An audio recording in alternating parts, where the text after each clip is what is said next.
Kelompok A sudah siap ya? Siap. Bismillahirrahmanirrahim. Assalamualaikum warahmatullahi wabarakatuh. Waalaikumsalam warahmatullahi wabarakatuh.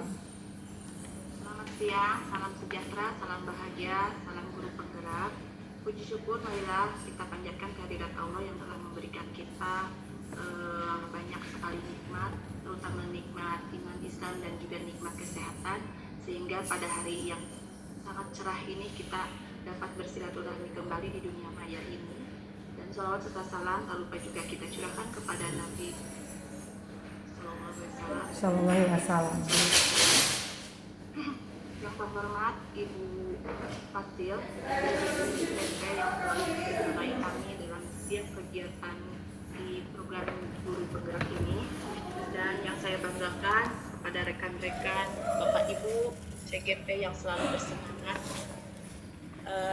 Perkenalkan, kami dari kelas A yang terdiri dari 4 orang, yaitu Bapak Nana Riana dari Cimas, dan Ibu Dede Rahmaini dari Pertanian Cipada, dan Bapak Haidin dari SDN Mangkalaya. Izinkan kami pada hari ini mempresentasikan kolaborasi modul 3.1 pengambilan keputusan berbasis nilai-nilai sebagai pemimpin. Dengan agenda atau susunan presentasi yang pertama yaitu pembukaan, kedua penyampaian materi oleh penyaji 1 dan penyaji 2, selanjutnya sesi pertanyaan atau diskusi, dan kesimpulan, juga terakhir penutup. Untuk memulai presentasi kita, marilah kita membacakan basmalah bersama-sama. Bismillahirrahmanirrahim. Dan selanjutnya saya untuk mengefektifkan waktu, saya serahkan untuk kepada penyaji pertama yaitu Pak Nana untuk memberikan presentasi pertamanya. Mangga Pak Nana. Baik, terima kasih Ibu Yuli. Rekan-rekan, izinkan saya menyampaikan hasil diskusi dari kelompok pertama tentang pengambilan keputusan. Pada kesempatan ini, tujuan pembelajaran kita dengan adanya presentasi ini yaitu supaya CGP dapat berbagi, berefleksi, kolaboratif, dan menerapkan pengambilan keputusan berdasarkan 4 paradigma, 3 prinsip, dan 9 langkah decision and examination making. Seperti kita ketahui, tidak jarang dalam pengambilan keputusan kita menghadapi yang bernama dilema etika. Dilema etika itu adalah situasi di mana seseorang harus memilih antara dua pilihan yang sama-sama benar secara moral. Belok kanan benar, belok kiri benar. Dia dilema menentukan mana yang harus dipilih. Di antara paradigma yang bisa melihat fenomena dilema etika ini adalah pertama, disebut lawan kelompok, kepentingan individu dengan kepentingan kelompok yang lebih besar. Kemudian rasa keadilan lawan rasa kasihan. Menurut aturan seharusnya begini, menurut aturan ini kalau begitu kasihan. Yang ketiga adalah kebenaran lawan kesetiaan, dan yang keempat jangka pendek lawan jangka panjang. Tidak ada jangka dapur atau jangka rumah daya. Jangka rumah. Berikutnya, rekan-rekan sekalian, dalam ambil keputusan, biasanya seorang pemimpin memilih satu di antara 3 prinsip. Ada yang berprinsip end base, yaitu hasil akhir. Kemudian ada juga yang berprinsip rule base, berdasarkan aturan. Dan yang ketiga adalah berdasarkan care base, rasa peduli. Pada presentasi ini akan disampaikan sebuah kasus, dan ini kasus nyata dari salah satu anggota di kelompok 1, yaitu kasus saya sendiri yang dipilih sebagai kasus yang akan dianalisis. Kasusnya adalah saya sebagai guru sekaligus wakapur di tempat saya mengajar, sering mengalami kesulitan dalam menyusun jadwal pelajaran di awal tahun ajaran. Karena 6 orang rekan guru ASN saya mengajukan hari-hari tertentu untuk jadwal pelajaran mereka. Ingin di hari ini, tidak mau di hari itu. Sehingga ada 6 macam permintaan yang berbeda-beda untuk penyusunan jadwal. Situasi tersebut menyebabkan jadwal sulit untuk terbentuk dikarenakan bentrok satu dengan yang lain. Padahal menurut pemikiran saya, seharusnya seorang ASN tidak mengajukan permintaan seperti itu. Mereka harus siap dijadwalkan everywhere and anywhere. Namun, saya sebagai manusia mengerti dan paham mengapa mereka mengajukan permintaan seperti itu, karena pasti punya kepentingan di hari-hari yang mereka ingin kosongkan. Kemudian dalam kasus ini paradigma yang digunakan adalah justice versus mercy, antara rasa keadilan dengan rasa kasihan. Rasa keadilan di sini maksudnya lurus sesuai aturan bahwa ASN siap ditempatkan setiap hari kapanpun. Tapi di sisi lain rasa kasihan juga kalau dia memang meminta bisanya hari itu, tidak bisa hari ini, kemudian dia tempatkan di hari yang mereka tidak bisa, pasti ada sesuatu yang membuat mereka tidak nyaman. Prinsip yang mendasari kasus ini adalah care-based thinking, yaitu rasa peduli yang muncul dalam hati. Keputusan untuk memberikan kesempatan berdasarkan empati dan pemahaman terhadap situasi pribadi setiap guru. Dengan pendekatan ini mempertimbangkan bagaimana guru tersebut ingin diperlakukan jika berada dalam situasi yang sulit. Perlu diketahui bahwa di sekolah tempat saya mengajar, rombongannya hanya 3, ASN-nya 7 dengan saya, 8 dengan kepala sekolah. Sehingga mereka merasa jumlah jam yang sedikit. Contoh PKN hanya 9 jam, Pak 9 jam hanya sering meminta hari ini dan hari ini saja saya aman. Akan saya bacakan 9 langkah sampai 3 langkah saja, sisanya nanti sama rekan saya yang lain. 9 langkah pengambilan dan pengujian keputusan dari kasus yang barusan disampaikan. Pertama, nilai-nilai yang saling bertentangan apa saja? Keadilan dan rasa kasihan, antara mengikuti peraturan sekolah lagi, peraturan PKN berarti ya, dengan rasa kasihan, kepedulian terhadap rekan guru. Kemudian tanggung jawab dan kepedulian. Tanggung jawab seorang ASN siap mengajar sesuai beban kerjanya, tapi juga kepedulian terhadap kebutuhan masing-masing. Yang kedua, siapa saja yang terlibat, yaitu pertama adalah guru yang paling ganteng sealam dunia, istrinya dan ibunya, yaitu saya sendiri, kemudian kepala sekolah, dan juga rekan guru ASN yang 6 orang itu. Dan yang terakhir yang akan saya bacakan adalah 3 fakta yang relevan. Pertama, guru meminta secara pribadi untuk mengalihkan jadwal untuk pengumumannya. Kedua, peraturan sekolah mengharuskan tegas terhadap kepentingan pribadi yang merugikan orang lain. Ketiga, memberikan kesempatan pada guru ASN sebagai bentuk kepedulian, namun diiringi dengan pembinaan dari sekolah terhadap semua guru, baik ASN maupun non-ASN serta pegawai lainnya. Demikian yang bisa disampaikan di sesi pertama. Dilanjutkan, silakan sesi kedua. Saya kembalikan ke moderator terlebih dahulu. Mangga. Ya, terima kasih Pak Nana yang sudah memberikan presentasinya pada penyaji yang pertama. Untuk selanjutnya, 9 langkah pengambilan dan pengujian keputusan, langkah-langkah selanjutnya akan dipresentasikan oleh rekan kami, Ibu Dede Rohaini. Pada beliau kami persilahkan. Terima kasih Ibu Yuli yang cantik. Saya akan melanjutkan dari Pak Nana yang ganteng. Kalau yang ini Nyonya Cetar. Langkah keempat, pengujian benar atau salah. Di sini ada uji ilegal, di mana tidak ada pelanggaran hukum yang dilakukan oleh 6 ASN itu. Namun peraturan sekolah mengharuskan tegas terhadap pegawai yang mengatur jadwal sesuai kepentingannya sendiri. Kemudian kita juga akan melihat uji regulasi. Tidak ada peraturan yang dilanggar oleh ASN, karena pelanggaran yang terberat adalah contohnya seperti asusila, kemudian miras, pencurian, dan sebagainya. Di sini 6 orang ASN ini hanya meminta perubahan jadwal yang disesuaikan. Walau secara profesional ASN tersebut harus mentaati peran dan fungsinya sebagai guru ASN. Kemudian di sini juga ada uji institusi. Ada yang salah dari sikap guru ASN sebenarnya.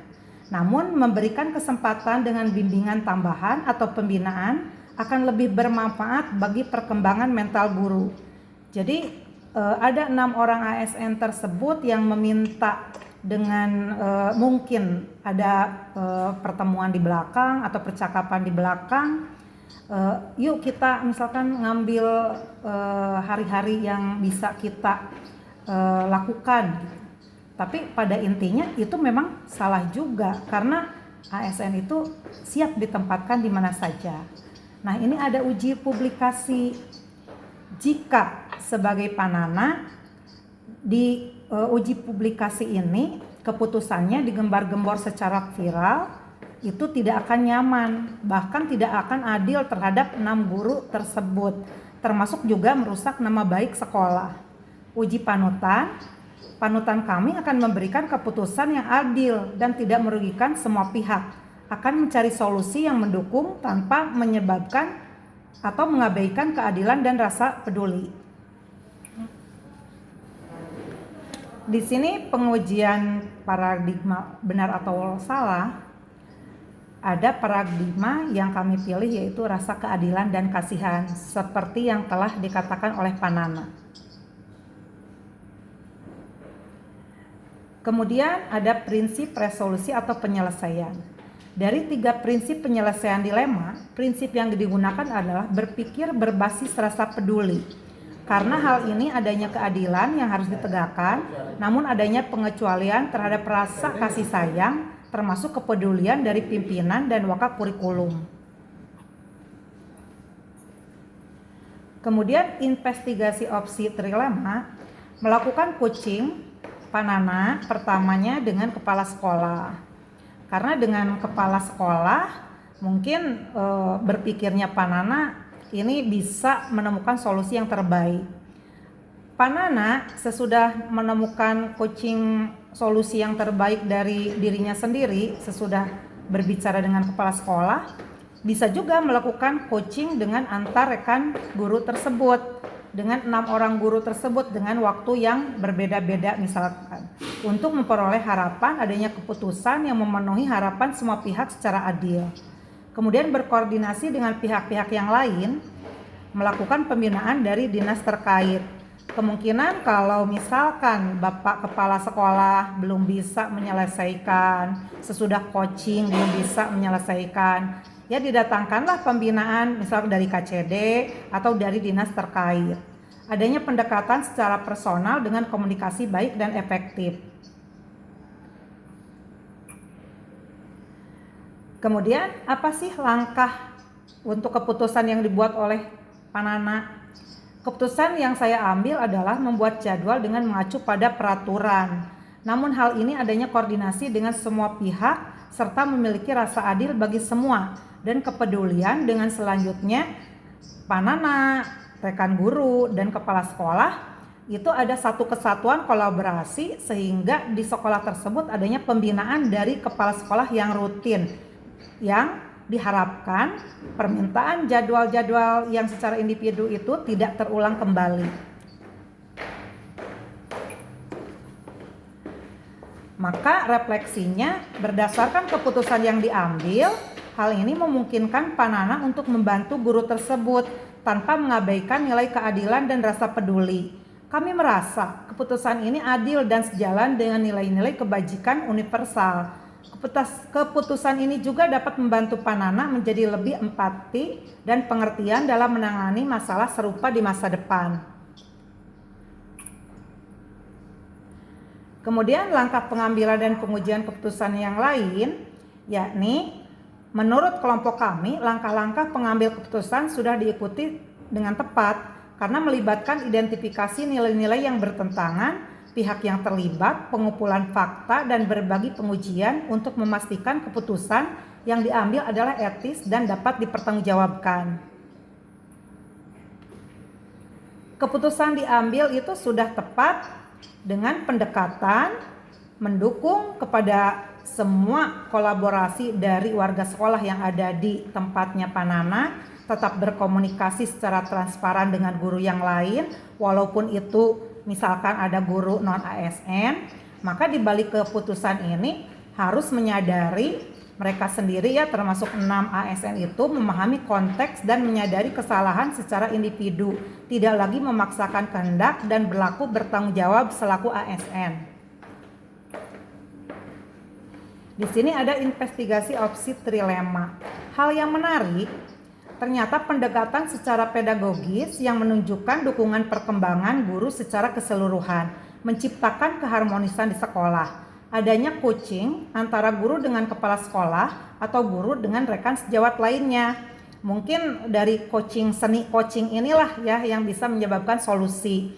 Tapi bagi kami sendiri CGP untuk urusan coaching ini ya terus bertahap, berlatih, kemudian bisa menjadi kebiasaan yang baik. Dan tak terduganya begitu Pak Nana menyampaikan kepada pimpinan, maka pimpinan dalam hal ini kepala sekolah yang dilakukan coaching dengan Pak Nana itu memberikan keputusan yang sama dengan Pak Nana, yaitu memberikan pemahaman dan pembinaan ke depannya secara rutin kepada non-ASN dan ASN yang ada di lingkungan termasuk pegawai yang ada di lingkungan sekolah tersebut. Mangga sekarang kepada Ibu Moderator disilahkan. Ya, atur nuhun Ibu Dede yang cepat paham. Makasih. Sesi pertanyaan dan diskusi kepada kelompok selanjutnya.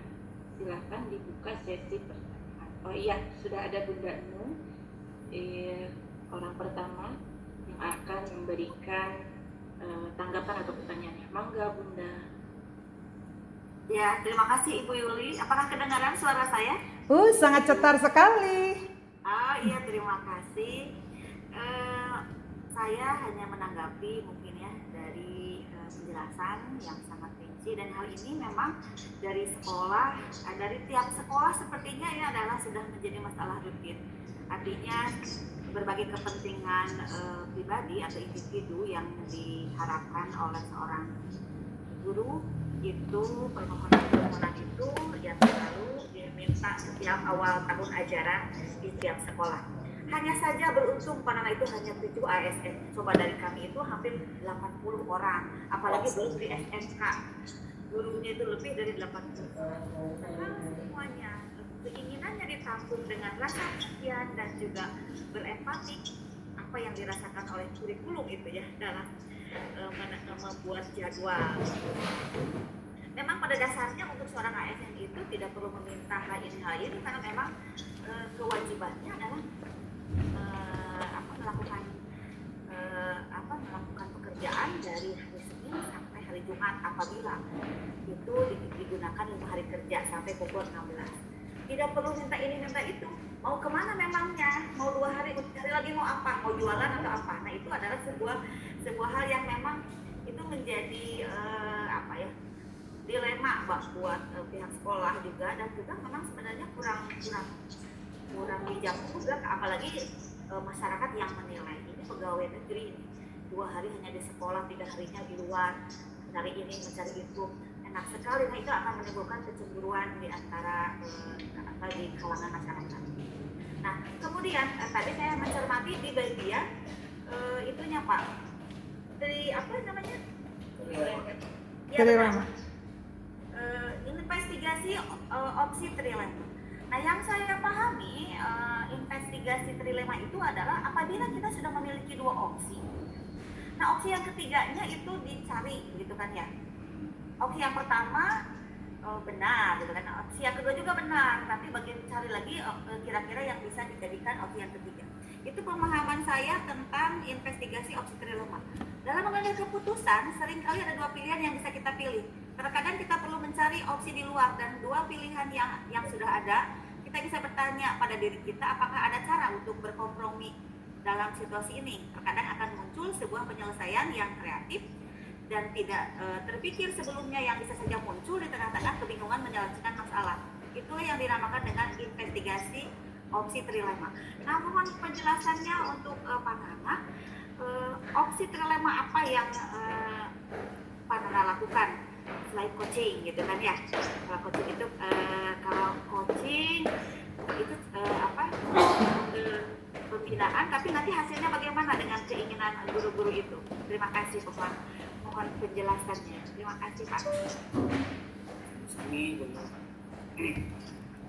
Iya, Pak Nana bisa langsung menanggapi Bunda Nur. Silakan Pak Nana. Baik, sebuah pengalaman yang sangat berharga ya. Apabila suatu saat saya terbang ke sekolah dengan jumlah ASN yang di atas 20-30 seperti itu, ini mengurusi 7 ASN saja, subhanallah gitu ya. Opsi pertama kan tentu sesuai aturan, ditempatkan apa saja, dan mereka itu ASN harus siap menerima. Opsi kedua adalah menuruti apa yang mereka inginkan, walaupun sekali. Nah, opsi ketiga yang saya ambil adalah dengan Coaching. kalau saya mengalah, jadi saya yang mengalah, sehingga jadwal akhirnya bisa terbentuk. Insya Allah sih semua wakakur pasti mengalami ya, bahwa resiko jadi wakakur itu adalah kesiapan untuk mengalah. Tadinya gak mau hari Jumat, tadinya gak mau hari apa, gak mau jam pertama, jam kedua. Karena kalau tidak ada yang mengalah, yang lain kekeh-kekeh itu dengan keinginannya, anak-anak pasti terbengkalai, pembelajaran tidak dimulai-mulai. Akhirnya opsi yang bisa dilakukan yang ketiga adalah saya yang mengalah, kemudian mereka ngobrol dengan kepala sekolah juga bisa dilanjutkan sama Bu Dede. Ya, ini kakak Enung yang cantik. Ini sudah disebut ini nyonya cetar. SMK itu di pegawainya kalau lihat dari absensi ya di atas 150 nih. Guru-gurunya itu lebih dari 90. Dan ini termasuk P3K yang paling tinggi kayaknya masuk ke SMK ini. Jadi bagaimana dapat dibayangkan kalau memang seorang wakakur tidak pakem gitu pada aturan. Sedangkan ASN-nya itu ada ASN PNS dan ASN P3K. Beruntungnya penciptaan untuk karakter yang ada di SMKN 1 Cibadak ini sudah lebih dulu diprotek dari zaman dulu begitu ya, sehingga ada pakem bahwa yang tua saja tidak meminta jadwal, apalagi yang muda. Jadi sedikitnya bagi yang muda itu diam dulu, tidak meminta hal-hal yang lain. Nah kenyataannya sampai sekarang jadwal masih berlanjut karena memang posisinya sudah memposisikan diri sebagai ASN yang berakhlak gitu. Yang sekarang yang digembar-gemborkan itu ya berakhlak itu ya harus tetap kita laksanakan. Jadi tanggung jawab terbesar kita adalah melakukan, mentaati dan memfungsikan diri kita secara profesional di bidangnya sesuai dengan tupoksinya kita sebagai ASN guru profesional. Begitu Bu Nung. Terima kasih, hanya menambahkan saja ini. Kalau saya menanggapi tadi pernyataan Pak Nana, berarti Pak Nana memilih opsi yang kedua karena mengikuti keinginan yang 6 orang ASN itu yang banyak maunya gitu ya. Terima kasih Pak Nana. Sabi-sabi Ibu. Bagaimana Bu Nung, sudah cukup? Ya, jadi mungkin menurut Pak Nana ini adalah dan menurut Gunung juga ini adalah satu kasus yang dilematik, yang masalah klasik sekali di kalangan ASN ya, dan itu sangat dilematik sekali bagi guru yang mempertanggungjawabkan untuk menjadi wakakur seperti Pak Nana ya, dan Pak Nana memilih opsi dilema yang ketiga yaitu pasrah aja mengikuti rekan-rekan yang lain. Untuk pertanyaan selanjutnya dibuka satu penanya lagi, mangga. Mohon koreksinya Bu Yuli, Pak Nana itu tidak memilih opsi yang ketiga, karena itu diikuti opsi yang kedua, keinginan guru-guru. Ada pertanyaan lain atau tanggapan yang lain? Dipersilahkan. Kalau tidak ada, saya langsung ke kesimpulan. Tidak ada ya? Sebenarnya ya. Ada Bu Fitri. Tidak terlihat. Oh mangga, oh iya Bu Fitri, mangga silakan. Baik Ibu, terima kasih atas kesempatannya. Yang saya ingin tanyakan, kenapa Nana Ya Pak, ada ya sinyal itu Pak Adi. kan banyak guru yang dikorbankan, jadi jadwalnya istilahnya ikut sidang UTS atau ASN. Nah, bagaimana cara Bapak menjembatani supaya tidak ada muncul kecemburuan gitu Pak? Soalnya memang di saya juga gitu, yang ASN pasti apalagi yang jauh mungkin dikasih ringanan bisa memilih jadwal. Pak. Silakan Nana langsung ditanggapi.